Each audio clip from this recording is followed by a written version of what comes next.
मोदी मोदी मोदी मोदी मोदी।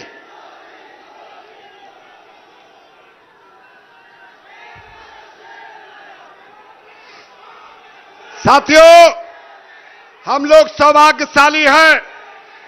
देश के गरीबों के नेता, किसानों के नेता, गरीबों के मसीहा, देश के यशस्वी प्रधानमंत्री कौशाम्बी के ऐतिहासिक धरती पर, भगवान बुद्ध के धरती पर पधारे हैं।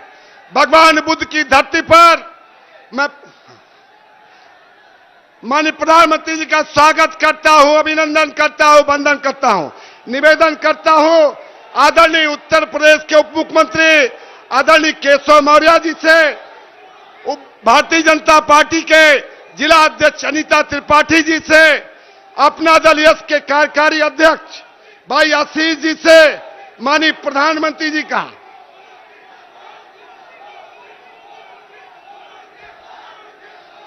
स्वागत करें। अपने पांचों प्रत्याशियों से, अपने सभी जिला अध्यक्ष से निवेदन करूंगा। अब मैं निवेदन करता हूं आदरणीय उत्तर प्रदेश के उप मुख्यमंत्री आदरणीय केशव मौर्य जी से, आए और उमड़े हुए जन सैलाब से आशीर्वाद दें। जरा दोनों हाथ ऊपर उठा करके बोलिए, भारत माता की, भारत माता की जय श्री राम, शीतला मैया की। मैं भारत के यशस्वी प्रधानमंत्री, गरीबों के मसीहा का मां शीतला और भगवान तथागत बुद्ध और भगवान कामतानाथ स्वामी की धरती से आए हुए तमाम सारी यह जनता जनार्दन की ओर से माननीय प्रधानमंत्री जी का तालियों की गड़गड़ाहट के साथ हम सब लोग स्वागत करते हैं। मैं माननीय प्रधानमंत्री जी अपनी जन्मभूमि में, अपने गृह जनपद में आपका हार्दिक स्वागत करता हूं, अभिनंदन करता हूं। आपके आगमन को लेकर के यहां का बच्चा बच्चा आतुर रहता है। मंच पर हमारे पांचों प्रत्याशी भाजपा और अपना दल गठबंधन के वह भी मौजूद है। हमारे दोनों माननीय सांसद, हमारे जिला अध्यक्षगण और सभी वरिष्ठ पदाधिकारी, और सब की ओर से लंबी बात करने की जरूरत नहीं। आप सब बताइए, आने वाली 27 तारीख को, दोनों हाथ उठा के बताइए, 27 तारीख को कमल खिलाने का काम करोगे? 27 तारीख को कमल खिलाने का काम करोगे? कप प्लेट वाले प्रत्याशी को कप प्लेट पर वोट देकर के विजयी बनाने का काम करोगे? आज हमारी धरती पर गरीबों के मसीहा आए हैं, किसानों के भविष्य आए हैं, नौजवानों के उज्जवल भविष्य आए हैं, जिन्होंने आत्मनिर्भर भारत बनाने का मार्ग प्रशस्त किया है। आज मैं आप सब लोगों से लंबी बातें करने की आवश्यकता न महसूस करते हुए मैं भी आप सबके बीच में माननीय प्रधानमंत्री जी को सुनना चाहता हूं, और आप सब भी बताइए माननीय प्रधानमंत्री जी को सुनना चाहते हैं। इसलिए बिना व्यवधान डाले मैं एक बार फिर से कौशाम्बी की धरती पर माननीय प्रधानमंत्री जी का स्वागत करते हुए सादर हम सबको आशीर्वाद और मार्गदर्शन देने के लिए आमंत्रित करता हूं। माननीय प्रधानमंत्री जी,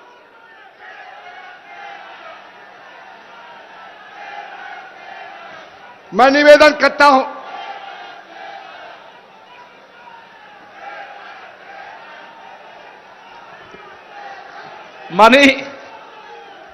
माननीय प्रधानमंत्री जी की आज्ञा हुई है मेरे लिए कि मैं पूरी बातें आप सबके सामने संक्षेप में रख दूं।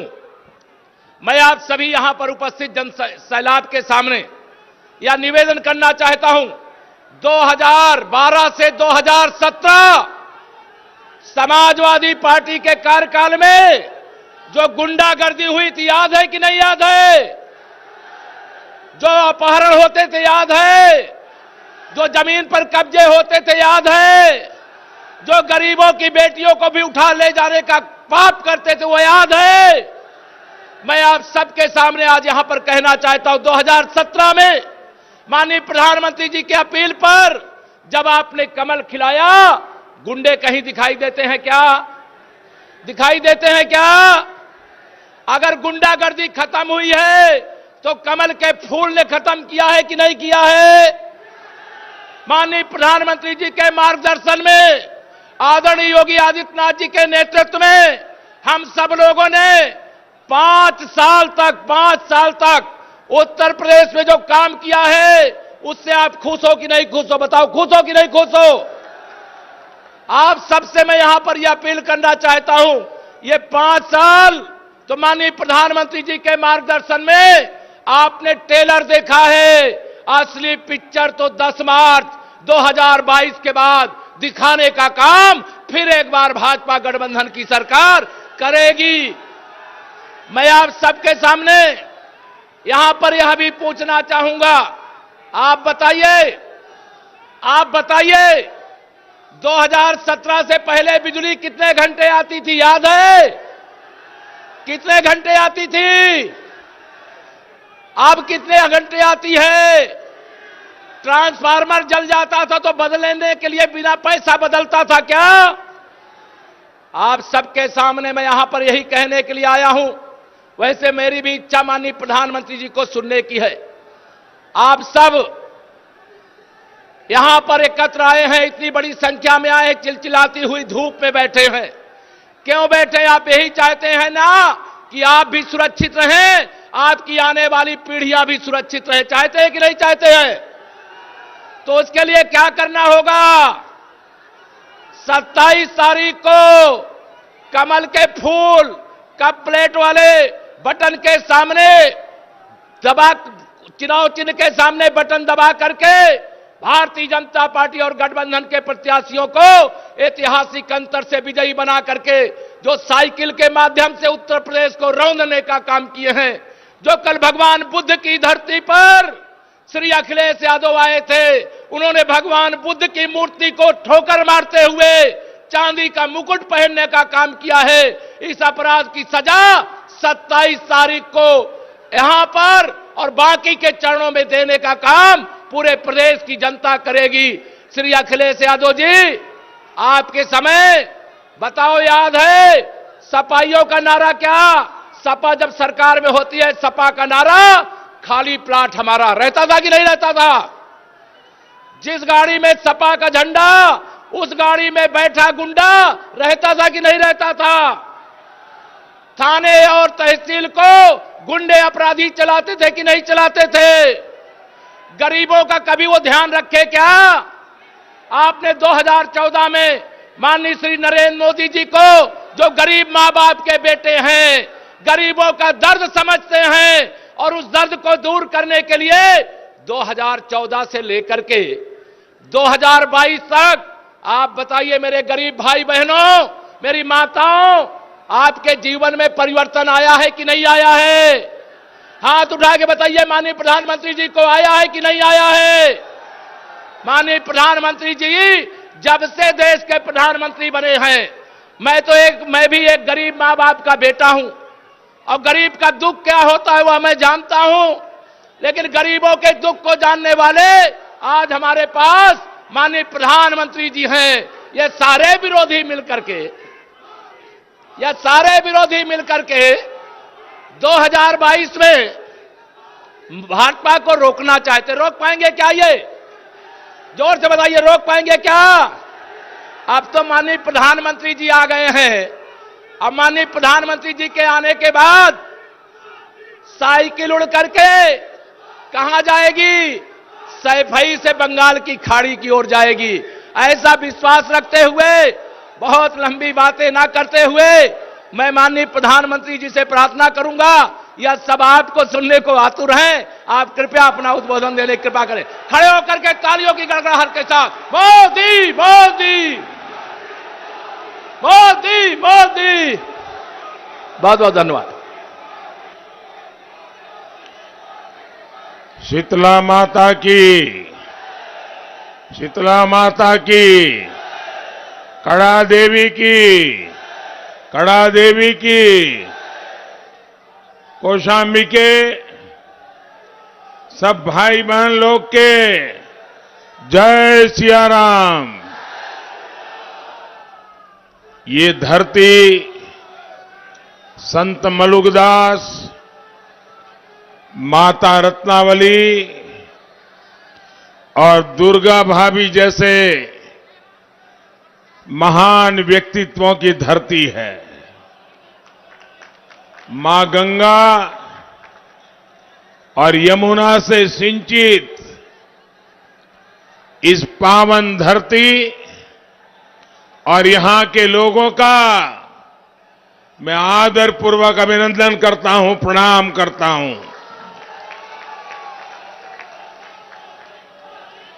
मुझे बताया गया कि और भी कई जिले हैं जो वर्चुअली आज हमारे इस कार्यक्रम में जुड़े हैं।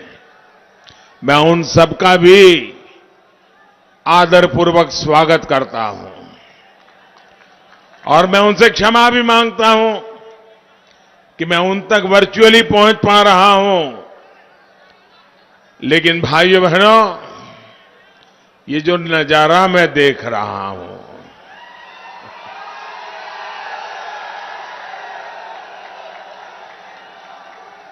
दूर दूर तक लोग ही लोग हैं। आपका ये प्यार, आपके ये आशीर्वाद हम सबकी बहुत बड़ी ताकत है। मैं आपका बहुत आभार व्यक्त करता हूं, इतनी बड़ी तादाद में आकर के आप आशीर्वाद दे रहे हैं। आज उत्तर प्रदेश में चौथे चरण का मतदान हो रहा है। यूपी की जनता भाजपा की जीत का चौका मारने के लिए, एनडीए की जीत का चौका मारने के लिए आगे बढ़ रही है। जो लोग सोचते हैं कि यूपी के लोग बट जाएंगे, उन्हें यूपी के लोग फिर जवाब देने के लिए आज पोलिंग बूथ पर लंबी लंबी कतार लगा करके खड़े हैं। भाइयों, सुनाई नहीं दे रहा है? सुनाई दे रहा है ना? आपने हाथ ऊपर किया, अच्छा अच्छा, आपका प्यार था।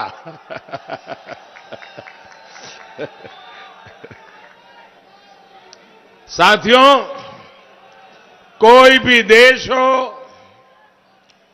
कोई भी प्रदेश हो, अगर उसे आगे बढ़ना है तो लोगों को एकजुट होना ही होता है। भारत के तेज विकास के लिए, यूपी के तेज विकास के लिए हम सभी का एकजुट बने रहना, ये हमारे उज्जवल भविष्य के लिए बहुत जरूरी है। भाइयों बहनों, कौशाम्बी में शक्तिपीठ शीतला माता का धाम है, राम वनगमन मार्ग है, प्रभासगिरी पर्वत है, महात्मा बुद्ध का चातुर्मासा स्थान है। कौशाम्बी महाभारत, रामायण, पुराणों तक में प्रसिद्ध नगरी है। लेकिन गौर परिवारवादियों के राज में कौशाम्बी को विकास के लिए तरसा दिया गया। ये हमारी डबल इंजन की सरकार है जो पूरी ईमानदारी से कौशाम्बी के विकास में जी जान से जुटी है। हमारी सरकार गांव गांव तक सड़क पहुंचा रही है, सड़कों को चौड़ा कर रही है, गंगा और यमुना नदी पर बने पुल और कौशांबी में कई जगहों पर बने ओवरब्रिज, अंडरपास हमारे प्रयासों का प्रमाण है। कौशांबी को बौद्ध सर्किट से जोड़ने का काम भी हमारी सरकार ने ही किया है। कौशांबी में ही राम वन गमन पथ योजना, उसका काम भी तेजी से चल रहा है। सैरा रेलवे क्रॉसिंग पर बने ओवरब्रिज को महाराजा बिजली पासी के नाम पर रखा गया है। हम कौशांबी समेत पूरे प्रदेश की समृद्धि, प्रगति और संस्कृति के लिए काम कर रहे हैं। भाइयों और बहनों, आज जब मैं यहां आ रहा था तो स्वाभाविक था हमारे पुराने मित्र स्वर्गीय सोनेलाल पटेल जी की भी याद आ रही थी। मुझे याद है जब मैं मुख्यमंत्री था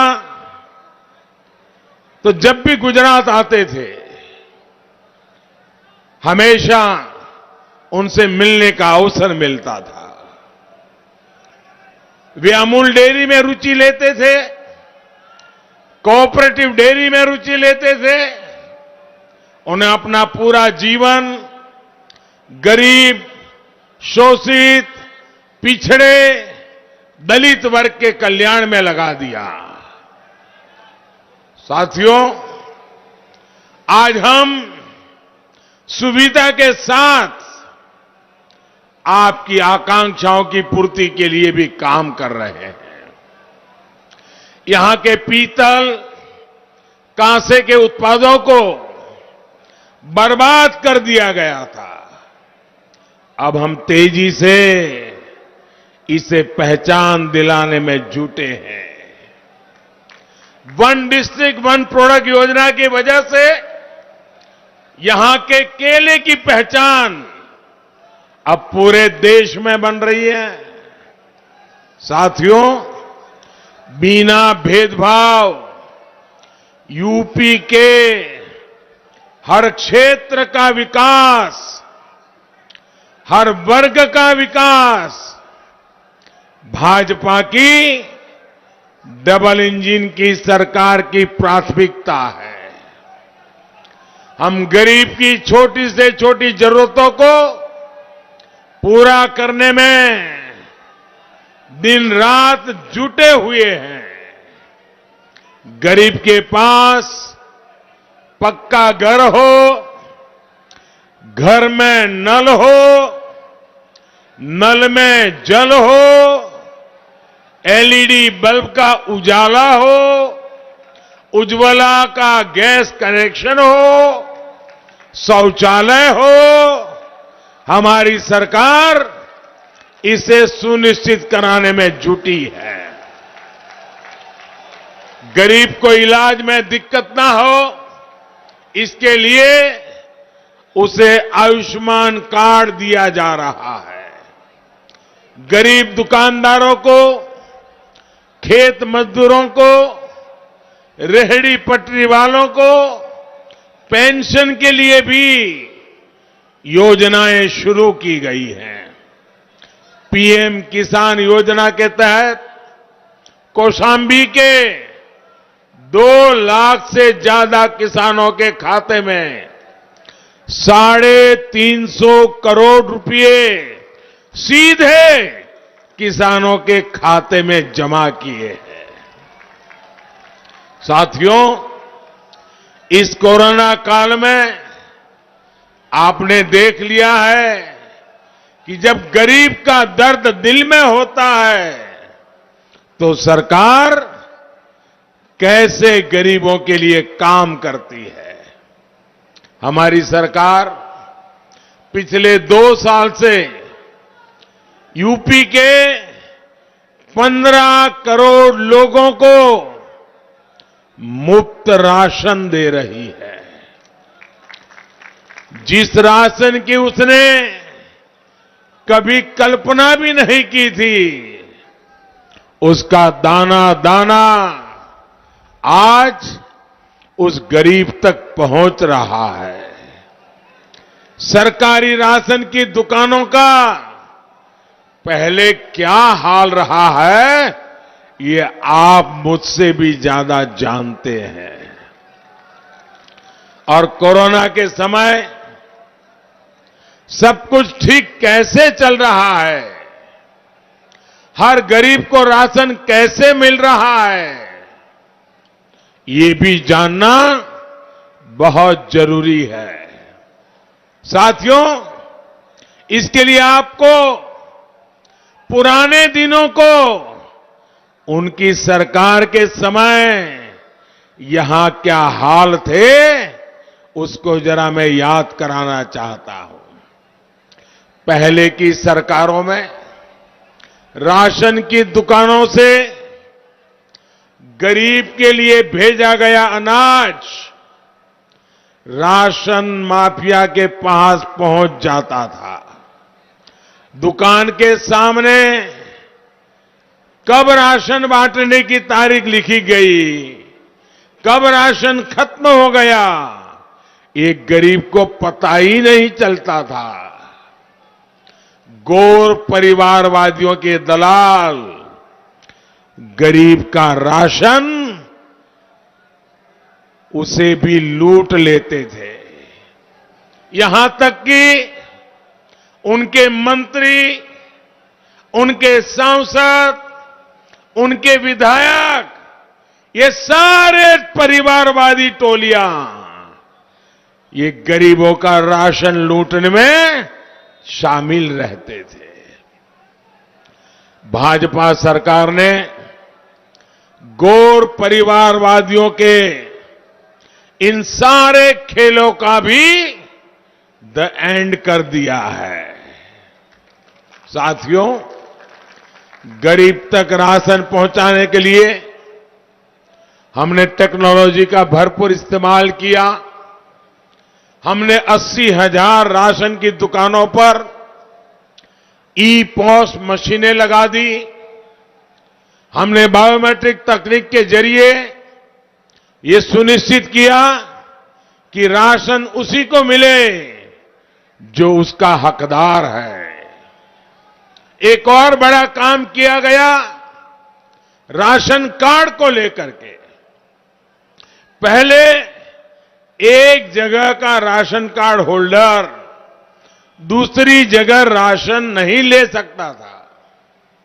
इसलिए भाजपा सरकार ने राशन कार्ड को पोर्टेबल बनाया। ये सुविधा गरीब को दी कि वो किसी भी राशन की दुकान से अनाज ले सके। वो उत्तर प्रदेश में है तो भी ले सकेगा, वो मुंबई जाएगा तो भी ले सकेगा, वो तमिलनाडु जाएगा तो भी ले सकेगा, वो मध्य प्रदेश जाएगा तो भी ले सकेगा, वो अहमदाबाद जाएगा तो भी ले सकेगा, ताकि गरीब को तकलीफ न हो। इसलिए हमने one nation one ration card की सुविधा ले आए। पूरे देश में हमने यही व्यवस्था लागू कर दी है। अब कौशांबी का कोई व्यक्ति देश में कहीं पर भी जाकर अपने राशन कार्ड का इस्तेमाल कर सकता है। साथियों, कोरोना के इस काल में आपने कुछ मौसमी नेताओं को भी देखा है। कोरोना आया तो गायब हो गए, कोरोना कंट्रोल हुआ तो फिर आ गए, चुनाव आया तो आ गया, चुनाव खत्म तो विदेश चलो। जब लोग महामारी में परेशान थे तो वो गायब थे।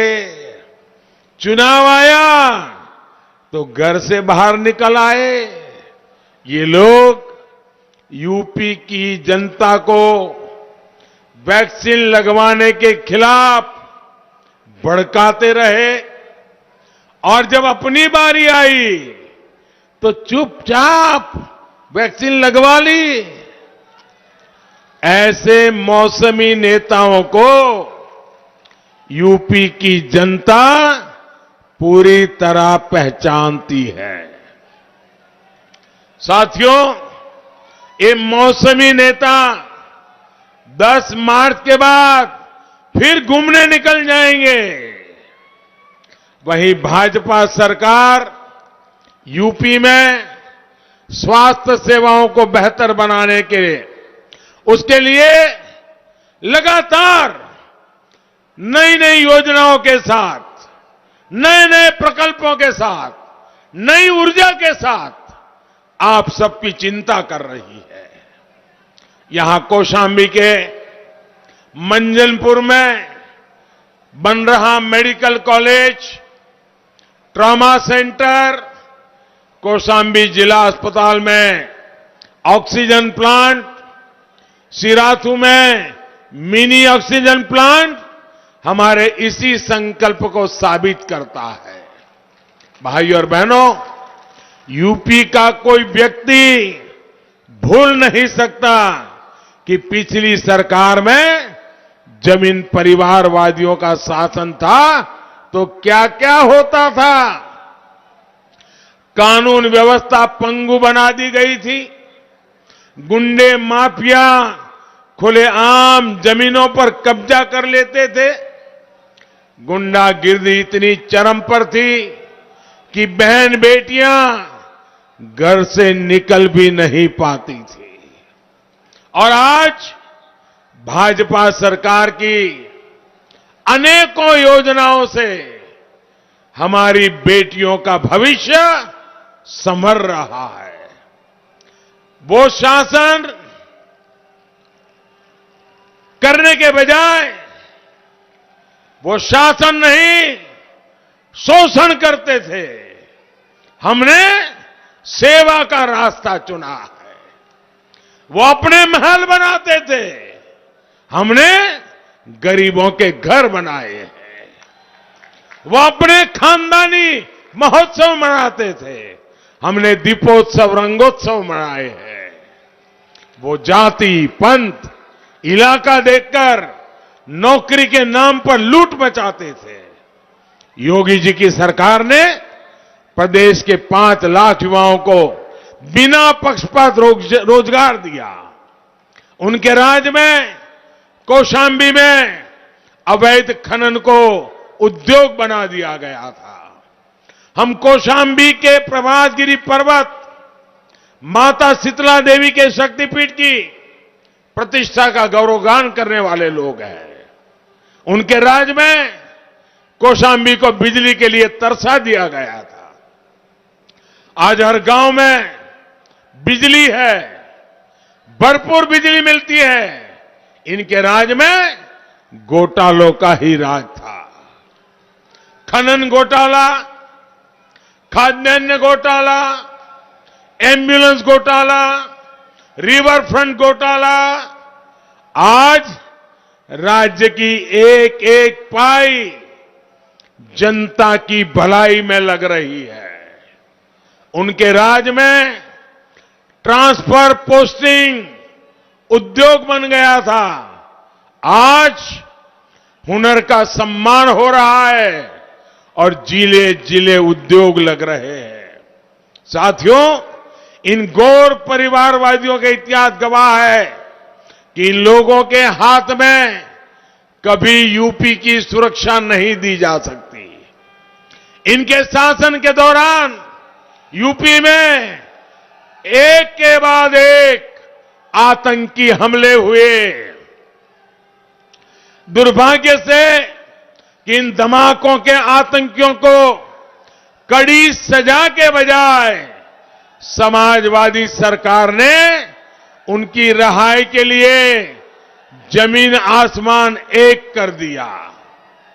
और साथियों, अभी आपने देखा है कि अहमदाबाद सीरियल ब्लास्ट में जो लोग शामिल थे, ऐसे आतंकियों को फांसी की सजा सुनाई गई है।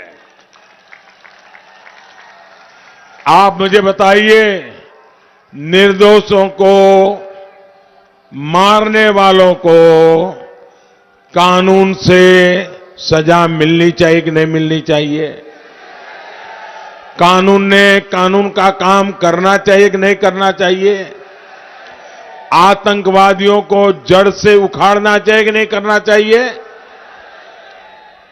देश को बर्बाद करने जो आतंकी निकले थे, उन्हें अदालत ने पूरी जांच पड़ताल के बाद अनेक वर्षों तक केस चला, बहुत बारीकी से जांच पड़ताल हुई और उसके बाद अदालत ने पिछले सप्ताह सजा दी है। अब मुझे बताइए, निर्दोष लोगों को मारने वाले आतंकियों को सजा हुई, आपको अच्छा लगा? आपको अच्छा लगा? आपको अच्छा लगा? सजा होनी चाहिए थी कि नहीं होनी चाहिए थी? फांसी मिली तो ज्यादा अच्छा लगा कि नहीं लगा? न्यायपालिका ने सजा दी, अच्छा लगा कि नहीं लगा? आप सबको अच्छा लगा ना? गुनहगार को सजा मिली, आपको अच्छा लगा ना? पूरे देश को अच्छा लगा। लेकिन इन गौर परिवारवादियों में से किसी ने भी देश हित से जुड़े इतने महत्वपूर्ण फैसले का स्वागत तक नहीं किया। उनके मुंह पे ताले लग गए। भाइयों, ये क्यों चुप है? न्यायपालिका ने सजा दी है, निर्दोषों को मारने वालों को सजा दी है, 56 लोगों को मार दिया गया था। आपके मुंह पर ताला क्यों लग गया भाई? ये लोग आतंक के सामने आंख पर पट्टी बांधकर बैठ जाने वाले लोग हैं। ये लोग देश हित को दांव पर रखकर वोट खोजते रहते हैं और इसलिए ये आतंक को कभी खत्म नहीं कर सकते। और साथियों, आज मैं आपसे एक और बात कहूंगा। इन लोगों को राष्ट्र के सम्मान से जुड़ी हर बात से दिक्कत है।